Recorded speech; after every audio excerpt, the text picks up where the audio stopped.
Hello बच्चों, आज जो नेक्स्ट पॉइंट है हमारा सीडीपी में बाल विकास और शिक्षा शास्त्र में, आज हम पढ़ेंगे आनुवंशिकता और वातावरण का क्या प्रभाव होता है बच्चे के ऊपर, बालक के ऊपर, या बालक पर क्या प्रभाव है। आनुवंशिकता को हम इंग्लिश में क्या बोलते हैं, हेरिडिटी बोलते हैं, और जो वातावरण होता है वो क्या होता है, एनवायरनमेंट होता है। ये भी काफ़ी इंपॉर्टेंट पॉइंट है एग्जाम पॉइंट ऑफ व्यू से। तो चलिए शुरुआत करते हैं। और आज का जो मेन हेडिंग है बच्चों वो क्या है, आनुवंशिकता तथा वातावरण का प्रभाव। तो पहले मैं हेडिंग डाल लेता हूँ।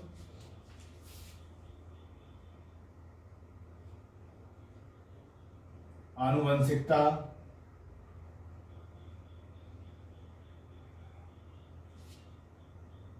तथा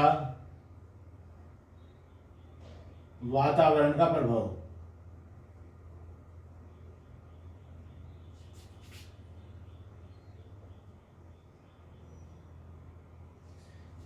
इन्हें से बोल सकते हैं effect of heredity and environment. तो ये हमारा आज की क्लास का मेन हेडिंग है बच्चों। अब इसे हम शुरुआत करते हैं। और आज जो हमें चर्चा करनी है वो दो बिंदु पे करनी है। एक तो आनुवंशिकता यानी कि हेरिडिटी पर, और एक किस पर, वातावरण पर यानी कि एनवायरनमेंट पर। और वे सभी तथ्य या निष्कर्ष देखेंगे कि इन दोनों टर्म का किस तरह से महत्व होता है एक बालक के विकास पर, या चाइल्ड डेवलपमेंट कह सकते हैं इसे, उस पर। तो चलिए शुरुआत करते हैं। तो मनोवैज्ञानिकों के अनुसार ये कहा गया है, जो एक मनोविज्ञान की जो भाषा होती है, साइकोलॉजिकल लैंग्वेज, उन्होंने ये कहा है कि जिस प्रकार जैसा बीज होता है, जैसा बीज बोया जाता है, वैसा ही होता है वृक्ष, और वैसे ही उस पर फल लगते हैं।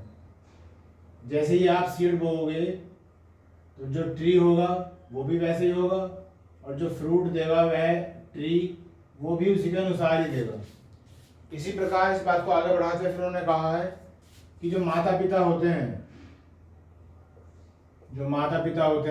जो पेरेंट्स होते हैं, उनके अनुसार ही, उनके गुणों के अनुसार ही क्या होती है, संतान होती है। जो पेरेंट्स होते हैं उनके अनुसार ही उनकी क्या होती है, संतान होती है, उनका चाइल्ड होता है, ये कहा गया है। तो ये बात से साफ साफ पता चलता है कि जो कोई बच्चा है, जब उसका बच्चे का जन्म होगा तो उसके विकास पर, उसके हाव भाव पर स्पष्ट रूप से देखा जा सकता है कि जो आनुवंशिकता है, हेरिडिटी, उसका भी प्रभाव पड़ेगा। और जैसे फिर वो एक बाह्य वातावरण में आता है और वातावरण उसमें किस तरह से योगदान करेगा, इसकी भी हम चर्चा करेंगे।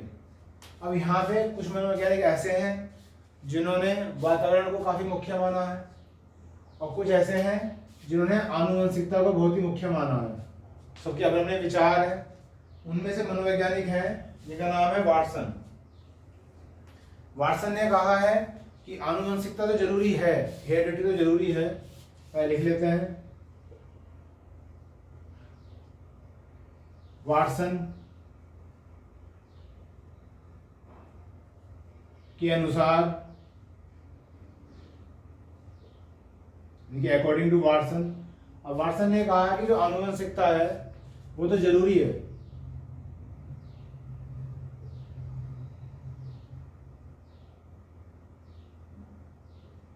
जो आनुवंशिकता है, हेरिडिटी, वो तो कंपलसरी है, वो तो जरूरी है। लेकिन जो वातावरण का जो योगदान होता है, जो वातावरण का जो महत्व होता है, वो कहीं ज्यादा होता है। वातावरण यानी कि एनवायरनमेंट का जो महत्व है, जो इम्पोर्टेंस है, वो बहुत अधिक होता है।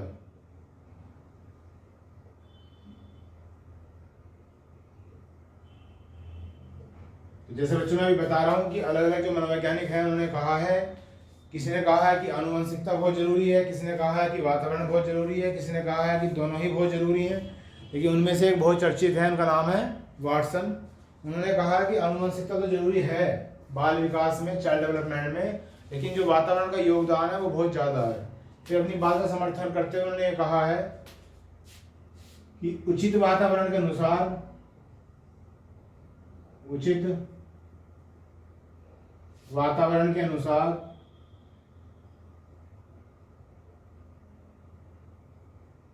किसी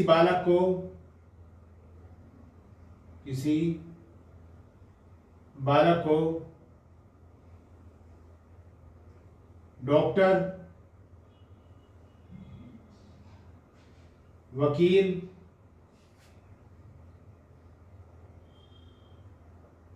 इंजीनियर, जज, कुछ भी बनाया जा सकता है, कुछ भी बनाया जा सकता है।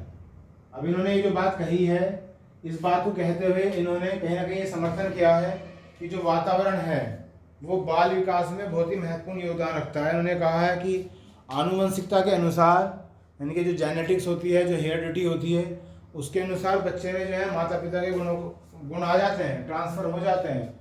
लेकिन अगर मान लिया वातावरण है तो भले चाहे माँ बाप किसी प्रोफेशन में, इस तरह के प्रोफेशन में ना हो, लेकिन बच्चा अगर उसी वातावरण में आ जाए, एक प्रॉपर एनवायरनमेंट में आ जाए, तो उसे कुछ भी बनाना संभव है। चाहे वो IAS हो, PCS हो, डॉक्टर हो, लॉयर हो, कुछ भी बनाना संभव है। और ये कहते उन्होंने कहा है कि इस तरह से मैं मानता हूँ कि जो वातावरण का योगदान है वो बहुत ज़्यादा है आनुवंशिकता की तुलना में। उसके बाद आगे चलते हुए आपने एक नाम सुना होगा, डार्विन। अगर हम बात करते हैं विज्ञान के क्षेत्र की, विज्ञान के क्षेत्र में, साइंस में,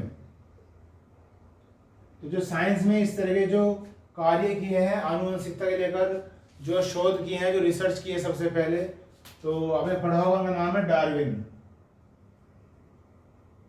उनका नाम है डार्विन, DARWIN, डार्विन।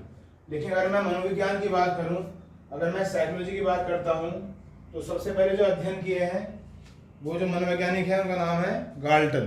तो ये भी काफ़ी इंपॉर्टेंट क्वेश्चन है, इसका भी ध्यान रखें कि अगर मैं मनोविज्ञान की बात करता हूँ, साइकोलॉजी की,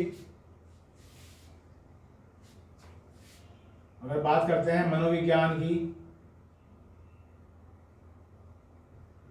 साइकोलॉजी,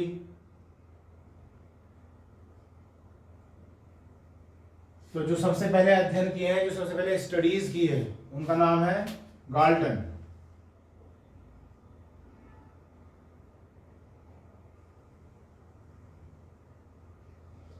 तो मैंने अभी आपको बताया कि आनुवंशिकता लेकर हम विज्ञान में जाते हैं तो हमें मिलेंगे सबसे पहले डाल्टन या उनके विचार, डार्विन और उनके विचार। अगर मनोविज्ञान में आएंगे तो हमें मिलेंगे गाल्टन और उनके विचार। उसके बाद जब हम आगे चलते हैं तो ये कहा गया है कि वंशानुक्रम भी काफ़ी मुख्य है, यानी ये जो हेरिडिटी है वो भी काफ़ी मुख्य है। और जो परिभाषा है अलग अलग वैज्ञानिकों ने दी है, तो उन्होंने कहा है कि वंशानुक्रम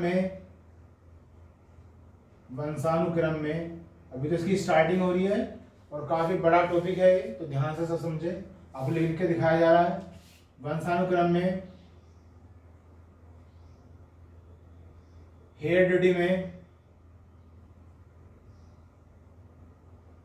वे सभी कारक होते हैं, कारक को बोलते हैं फैक्टर्स, वे सभी कारक यानी कि फैक्टर्स होते हैं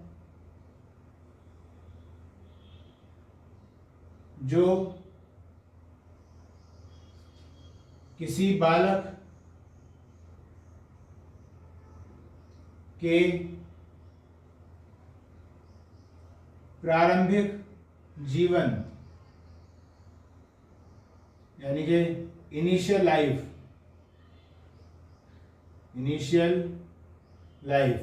जो किसी बालक के प्रारंभिक जीवन के लिए आवश्यक है।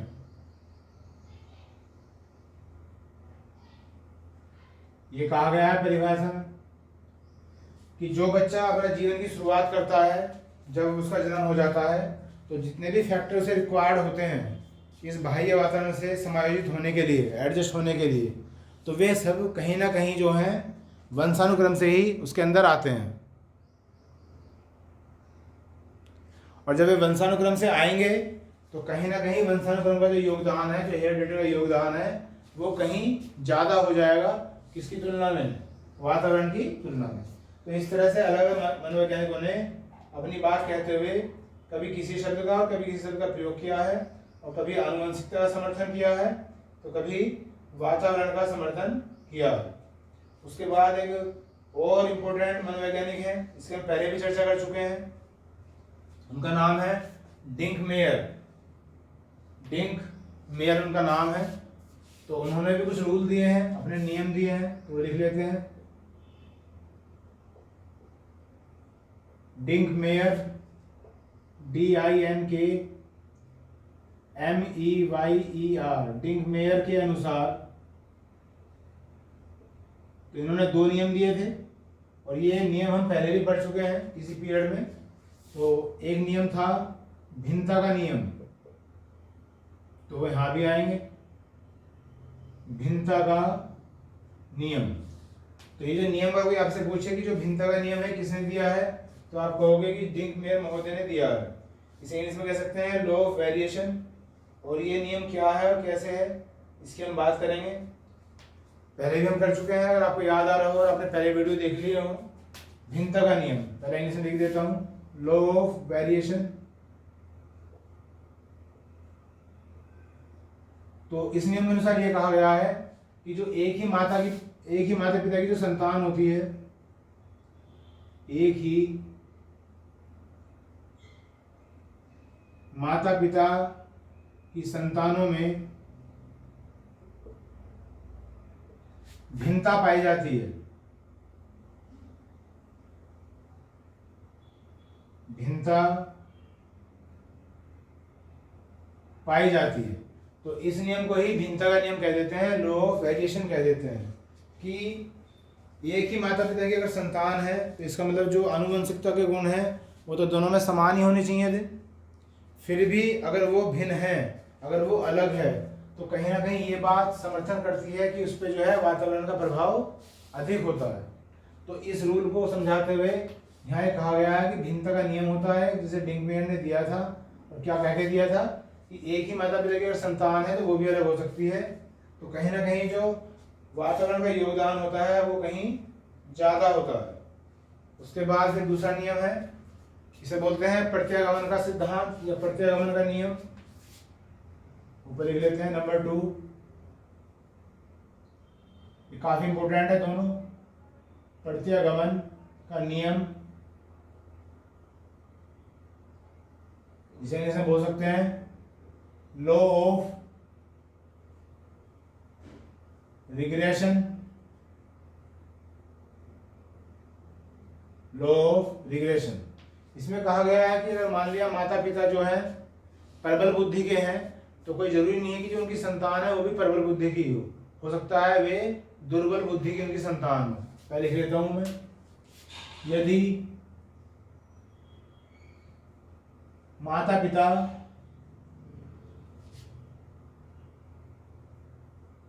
की बुद्धि यानी कि इंटेलिजेंस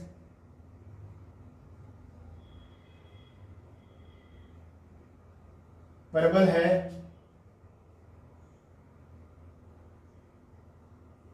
प्रबल का मतलब स्ट्रॉन्ग है, वे काफी इंटेलिजेंट है, तब हो सकता है then it may be possible कि उनकी संतानें,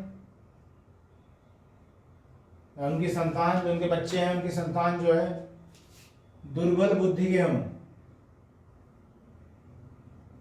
की संतान जो है दुर्बल बुद्धि, इसे बोल देते हैं फीबल माइंडेड।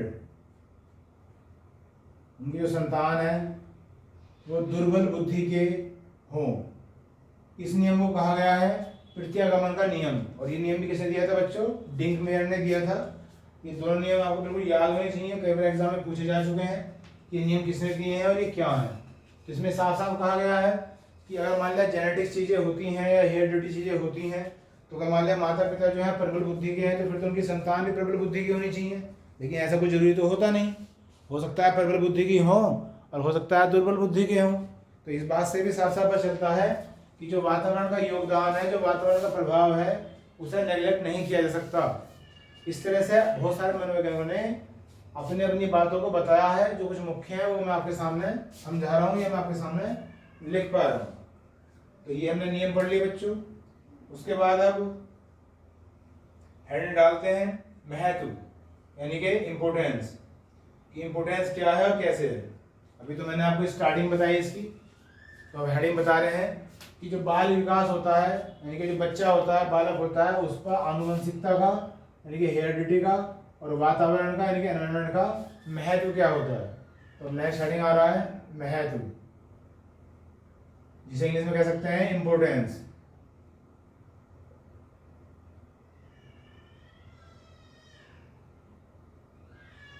ये महत्व क्या है, किस तरह से इसकी व्याख्या की जाएगी, चलिए शुरुआत करते हैं। उम्मीद है कि आपको सब समझ में आ रहा होगा। इसके महत्व को दिखाने के लिए दो तरह के अध्ययन किए गए थे। इसके महत्व को दर्शाने के लिए दो तरह की स्टडीज की है मनोवैज्ञानिकों ने। तो दो प्रकार के अध्ययन है। There are two types of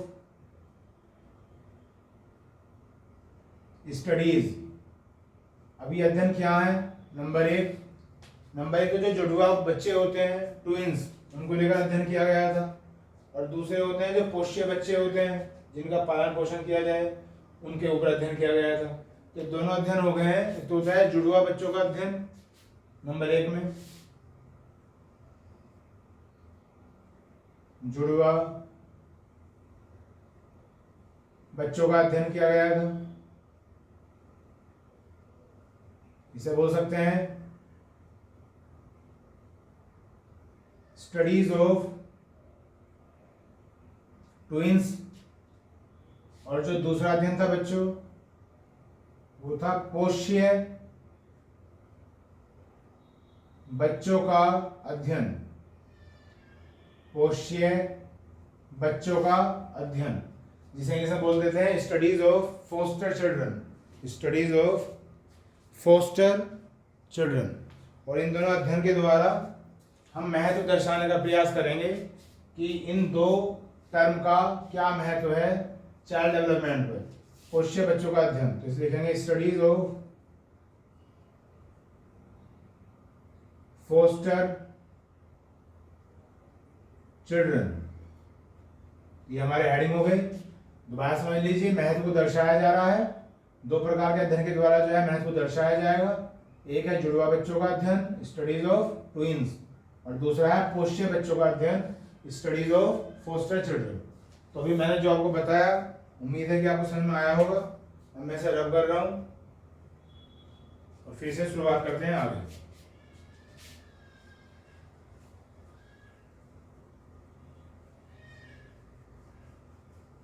बाकी बार बार इन्हें आप वीडियोस को देखते रहो, बार बार इनका रिवाइज करते रहो। और मैं हमेशा कहता हूँ जब भी आप रिवाइज करो तो उन्हें लिख लिख के करना है रिवाइज।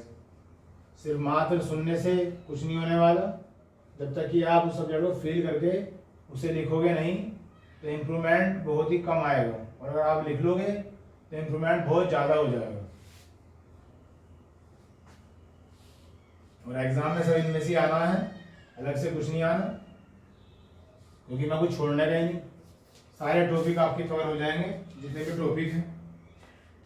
तो बच्चों, महत्व दर्शाया जा रहा था दो नियमों के द्वारा, दो अध्ययन के द्वारा। तो पहला क्या था? जुड़वा बच्चों का अध्ययन। इधर लिख लेते हैं अब नंबर एक।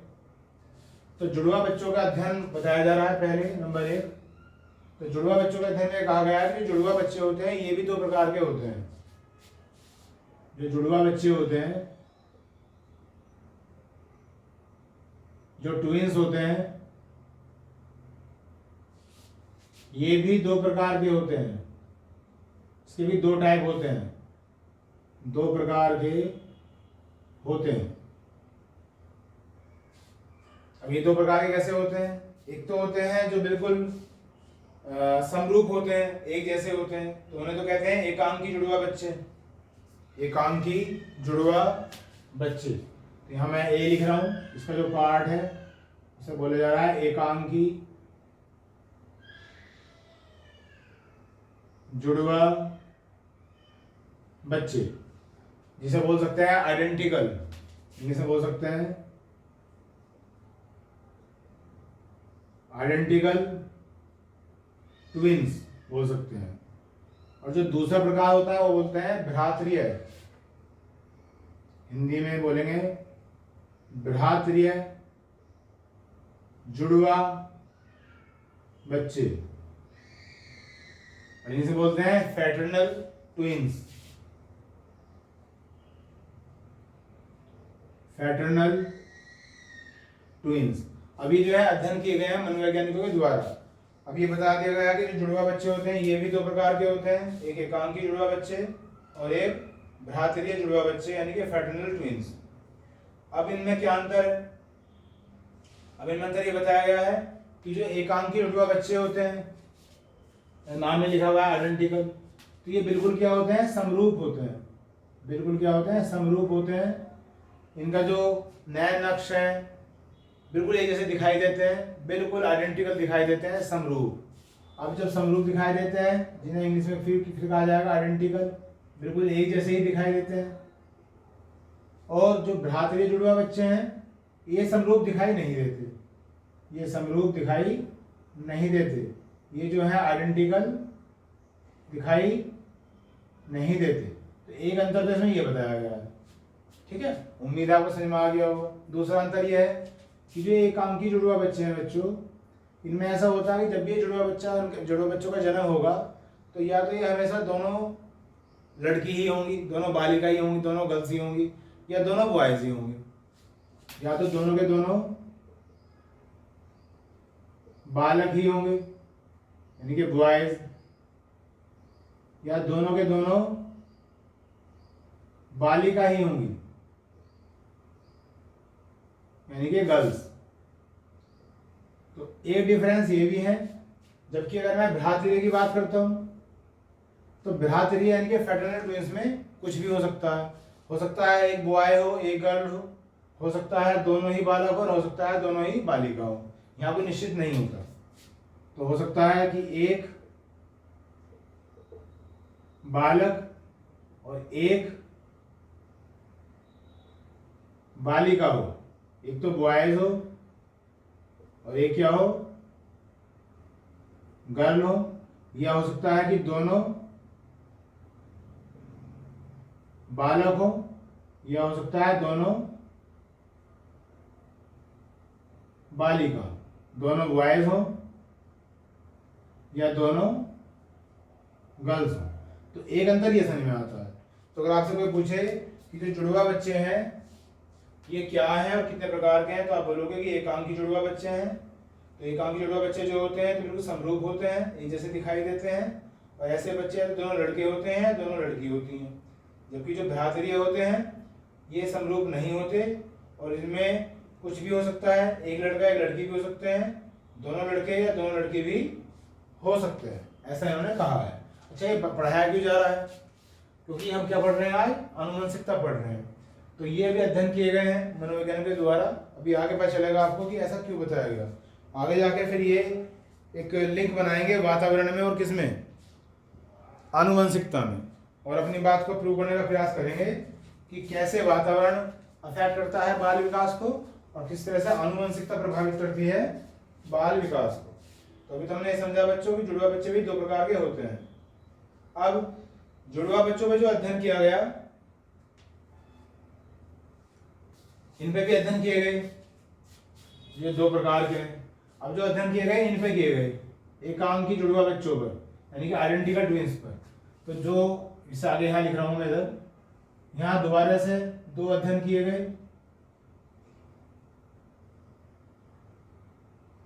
दो अध्ययन किए गए, 2 स्टडीज की गई, जिनमें से जो एक स्टडी थी A1 लिख रहा हूं मैं।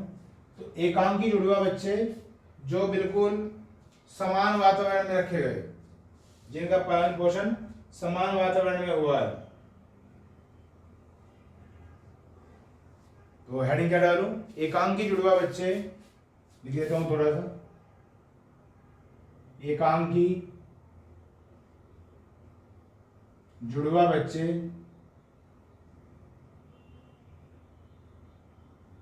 जिनका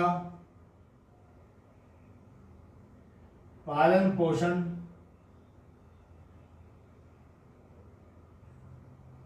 समान वातावरण में किया गया, समान वातावरण में किया गया। तो ये पहले प्रकार का अध्ययन है, पहले प्रकार की स्टडी है कि एकांकी जुड़वा बच्चे लिए गए हैं, मतलब आइडेंटिकल ट्विंस लिए गए हैं, लेकिन जो उनके वातावरण है, जो एनवायरनमेंट है, वो भी क्या है, बिल्कुल समान, दोनों को एक जैसे एनवायरनमेंट में पाला गया, पोषा गया। फिर हम क्या देखते हैं, हम ये देखते हैं कि जो उनकी पर्सनैलिटी बनी है, जो उनका व्यक्तित्व बना है कुछ सालों बाद, कुछ समय बाद, तो मनोविज्ञान में ये लिखा है कि समान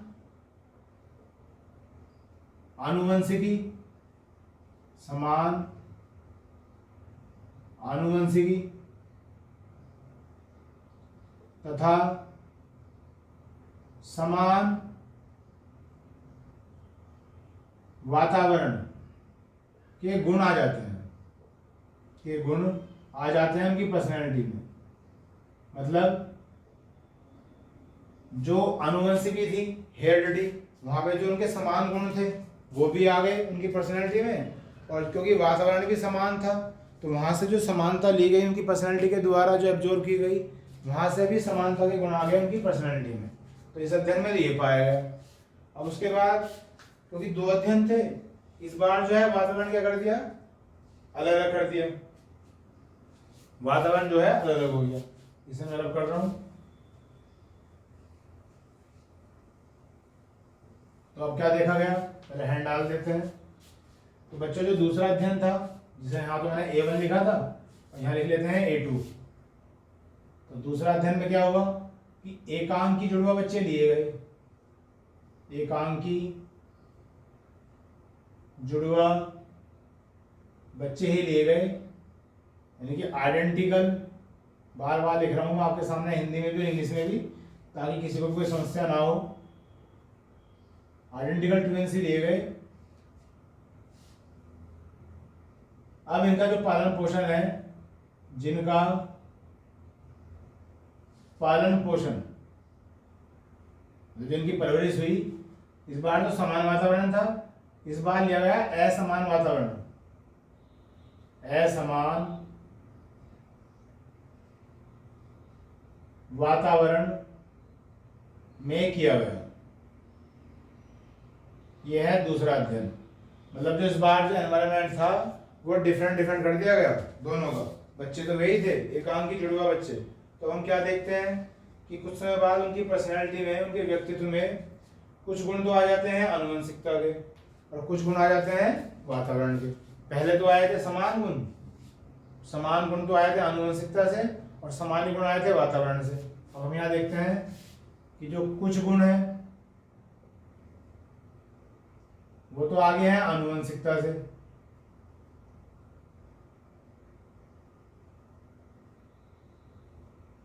और जो कुछ गुण है वो आगे हैं वातावरण से, यानी कि एनवायरनमेंट से। तो इससे पता चलता है कि आनुवंशिकता और वातावरण, यानी कि हेरिडिटी और एनवायरनमेंट के बीच में कोई ना कोई अंतःक्रिया होती है, कोई ना कोई अंतःक्रिया होती है, इंटरनल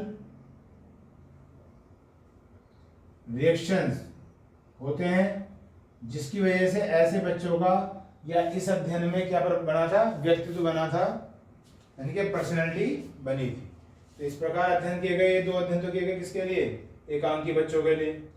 उसके बाद अब पोष्य बच्चों का अध्ययन किया गया, जो दूसरा हेडिंग था, जो मैंने पहले रब कर दिया यहाँ पे, पोष्य बच्चों का अध्ययन। तो अब नेक्स्ट हेडिंग है बच्चों,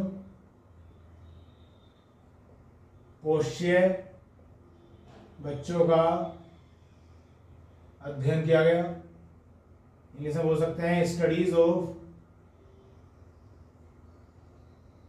फोस्टर चिल्ड्रन, इंग्लिश में हेडिंग हो गया हमारा। अब नंबर आया पोष्य बच्चों का। तो जब इनका अध्ययन किया गया, यहाँ से जो मनोवैज्ञानिक है उन्होंने क्या कहा, यहाँ भी उन्होंने बताया, जब आनुवंशिकता और वातावरण पे इन्होंने अलग अलग जो है टेस्ट किए, अध्ययन किए, स्टडीज की, और उस अध्ययन में ये पाया गया कि कुछ मानसिक विकास होते हैं, मानसिक विकास के कारक होते हैं, जैसे कि बुद्धि है, स्मृति है, जो हम पीछे पढ़ के आ चुके हैं। तो अगर हम बुद्धि की बात करें तो ये देखा गया कि बुद्धि के निर्धारण में जो मानसिक विकास होता है उसके निर्धारण में भी दोनों पदों का समान महत्व है।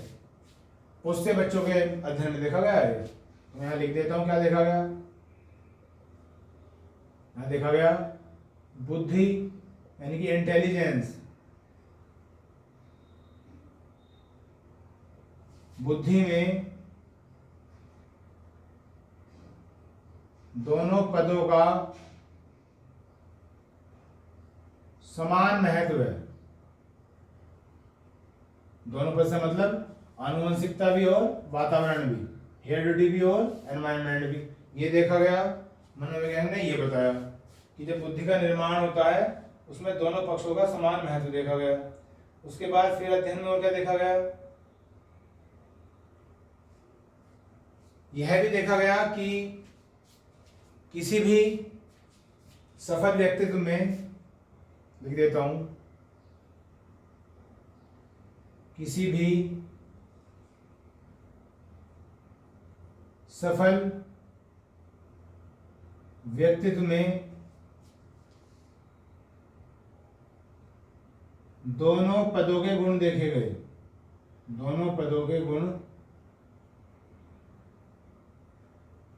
देखे गए। मतलब जब एक बालक जो है कुछ समय बाद, कुछ सालों बाद एक अच्छी पर्सनैलिटी बन गया तो उसमें दोनों प्रकार के गुण देखे गए, आनुवंशिकता के भी और वातावरण के भी। तो इस तरह से उन्होंने अध्ययन किए गए और फिर ये पता करा कि जो आनुवंशिकता है और जो वातावरण है ये दोनों ही जरूरी हैं। कुछ हद तक ये भी जरूरी है, कुछ हद तक ये भी जरूरी है। और जो जितने भी अध्ययन किए गए वो मैंने आपको सब समझा दिए क्या क्या अध्ययन है। तो इनमें से मैंने आपको भिन्नता का नियम समझाया, फिर समझाया मैंने आपको जो रिग्रेशन था, लॉ ऑफ रिग्रेशन उसे बोलते हैं। और दोनों के दोनों किसने दिए थे, डिंकमेयर ने दिए थे, इसका आप ध्यान रखेंगे। फिर पोष्य बच्चों को लेकर या जुड़वा बच्चों को लेकर, जुड़वा बच्चे कितने प्रकार के हैं, 2 प्रकार के हैं, ये सब आप बात याद रखेंगे। अब इससे आगे चलते हैं नेक्स्ट हेडिंग पर, क्योंकि ये काफ़ी बड़ा है और काफ़ी इंपोर्टेंट भी है एग्जाम पॉइंट ऑफ व्यू से। चलिए मैं इसे रब कर देता हूँ, फिर आगे देखते हैं कि आगे क्या इंपोर्टेंट बातें हैं।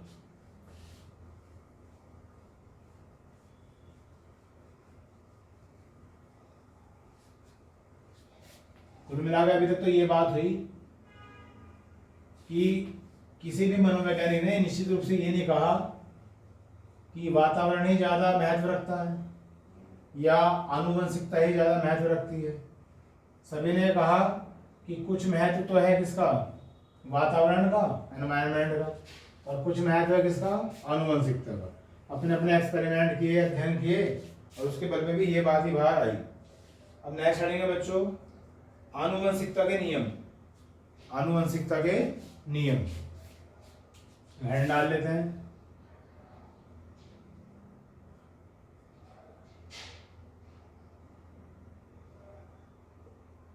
आनुवंशिकता के नियम। इस आनुवंशिकता नियम में आपने नाम पढ़ा होगा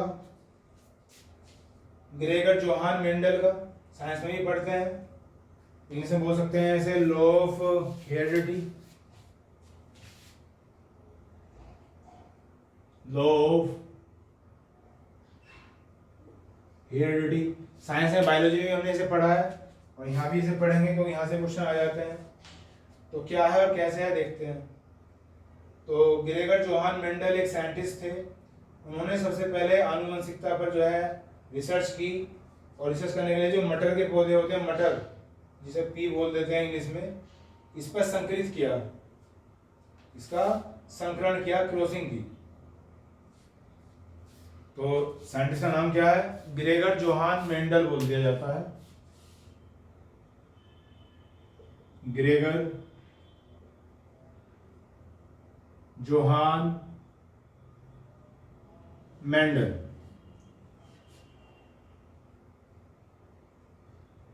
ग्रेगर जोहान मेंडल ये साइंटिस्ट हैं। तो इन्होंने अपनी रिसर्च को आगे बढ़ाने के लिए, यानी कि आनुवंशिकता को समझने के लिए, आनुवंशिकता पर रिसर्च करने के लिए जो लिया वो मटर लिया गया, मटर का पौधा जिसे बोलते हैं पीज, और इस पर क्या कर दिया गया है, संकरण कर दिया गया है इसका, जिसे बोला गया क्रोसिंग। और संकरण या संकरित करने के बाद जो आंकड़े सामने आए वो क्या है, वो तो हम अभी आगे बात करेंगे। आपने पढ़े होंगे दो जो नियम दिए हैं ग्रेगर जोहान मेंडल ने, बहुत ही फेमस दिए हैं, जिनमें से एक तो है पृथक्करण का नियम, लॉ ऑफ सेग्रीगेशन, और जो दूसरा नियम है बच्चों वो है स्वतंत्र छंटाई का सिद्धांत, प्रिंसिपल ऑफ इंडिपेंडेंट असॉर्टमेंट, वो हम पढ़ेंगे। लेकिन पहले, इससे पहले जो थोड़ी हिस्टोरिकल इवेंट है वो पढ़नी जरूरी है। रिसर्च करने के बाद इन्होंने अपने आइडियाज विकसित किए, जो इन्होंने सीखा रिसर्च से। और सबसे पहले जो अपनी रिसर्च है, सबसे पहले जो इन्होंने अपनी रिसर्च की थी वो पब्लिश की 1866 में, 1866 में इन्होंने क्या कर दी, अपनी रिसर्च को पब्लिश कर दिया, प्रकाशित कर दिया। लेकिन हुआ क्या, कहते हैं ना कि हर एक चीज़ का एक समय होता है। इतनी बहुत अच्छी थ्योरी देने के बाद, रिसर्च करने के बाद भी इस थ्योरी पर किसी का भी ध्यान नहीं गया, मतलब ये चीज़ें जो है लाइमलाइट में नहीं आ पाई। उसके कुछ समय बाद यूरोप के ही 3 अन्य वैज्ञानिक थे जिन्होंने फिर आनुवंशिकता पर ही रिसर्च की, हेरेडिटी पर ही रिसर्च की, और उन्होंने जो अपने निष्कर्षों में पाया, जो अपनी रिसर्च में पाया, वो उन्होंने वही पाया जो ग्रेगर जोहान मेंडल ने पहले ही ढूंढ के निकाल के रख रखा है, पब्लिश करके रख रखा है। और लगभग 1900 में 1900 में जब उन 3 नए जो साइंटिस्ट थे उन्होंने पाया कि इनकी रिपोर्ट तो मैच कर रही है, तब इन्होंने कहा कि जो ग्रेगर जोहान मेंडल है इनकी जो रिपोर्ट है बिल्कुल सही है। इनकी जो रिसर्च है, research of Gregor Johan Mendel was absolutely right, was absolutely right, कि जो इनकी रिसर्च थी वो बिल्कुल सही थी, उनमें कोई संकोच नहीं है। तो यहाँ से यहाँ तक जो गैप है ये लगभग 34 साल का गैप है, 34 वर्ष का। तो कोई चीज़ इन्होंने पहले ही कर दी, लेकिन जब ये लाइमलाइट में आए तो 34 साल बाद आए, वो भी किसी और के प्रयासों के द्वारा। तो ये भी एक विचित्र बात ही है। इतना करने के बाद ये जो नियम दिए थे इन्होंने, जो रिसर्च की थी, उसे लीगली कर दिया गया, वैध कर दिया गया। जो इनकी रिसर्च है वो वैध है, लीगल है। और जो ये नियम था इसे कहा गया आनुवंशिकता का नियम, लॉ ऑफ हेरेडिटी। तो ये तो मैंने आपको थोड़ी सी स्टार्टिंग बताई। क्या बताई स्टार्टिंग? मैंने आपको बताया कि बहुत सारे साइंटिस्ट थे जिन्होंने आनुवंशिकता पर, यानी कि हेरेडिटी पर अपनी अपनी रिसर्च की है। उनमें से जो एक महान साइंटिस्ट थे उनका नाम है ग्रेगर जोहान मेंडल। अक्सर हम इन्हें बायोलॉजी में, साइंस में पढ़ते हैं। और इन्होंने अपनी रिसर्च के लिए मटर का पौधा लिया, मटर ली, पीज ली, और उसे क्या किया, संकरण किया, क्रॉसिंग की। और उसमें ये पाया गया कि जो रिसर्च पाई गई उन्होंने बताई, उन्होंने पब्लिश कर दी, लेकिन उस रिसर्च पे किसी का ध्यान नहीं गया या किसी ने पढ़ना नहीं चाहा। क्योंकि बहुत सारे साइंटिस्ट होते हैं जो अपनी रिसर्च देते रहते हैं, करते रहते हैं, तो कुछ ऐसा नया नहीं मिला किसी को कि भाई यहाँ कुछ सरप्राइज वाली बात थी। लेकिन उसके बाद यूरोप के ही 3 अन्य वैज्ञानिकों ने ठीक रिसर्च दोबारा स्टार्ट की, और 1900 में उन्होंने ये पाया कि जो मेंडल ने पहले ही बता रखा है उसके आंकड़े फिर दोबारा से आ गए हैं। वो क्या है वो तो हम आगे चर्चा करेंगे। तो तब इन्हें ऐसा लगा कि जो रिसर्च की थी मेंडल जी ने वो बिल्कुल क्या है, लीगल है, वैध है, उसमें कोई किसी भी तरह से कमी नहीं है। और इस प्रकार 34 साल बाद जो ग्रेगर जोहान मेंडल है अपने ही कामों के द्वारा फेमस हुए, लेकिन जो एफर्ट थे वो कहीं ना कहीं दूसरे साइंटिस्ट के एफर्ट थे, जिसकी वजह से फिर ये महान कहलाए। तो बच्चों इस पीरियड में इतने रहने देते हैं, बाकी अगले पीरियड में आपको बताऊंगा कि जो आनुवंशिकता के नियम हैं जो ग्रेगर जोहान मेंडल ने दिए हैं वो क्या क्या हैं, किस प्रकार से वो काम करते हैं, और आनुवंशिकता जो है, हेरेडिटी जो है, एक मानव के जीवन में किस तरह से अपना योगदान देती है।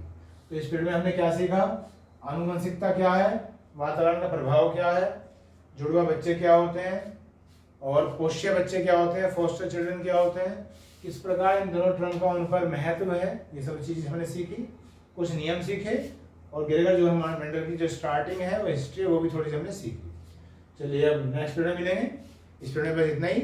Thank you very much.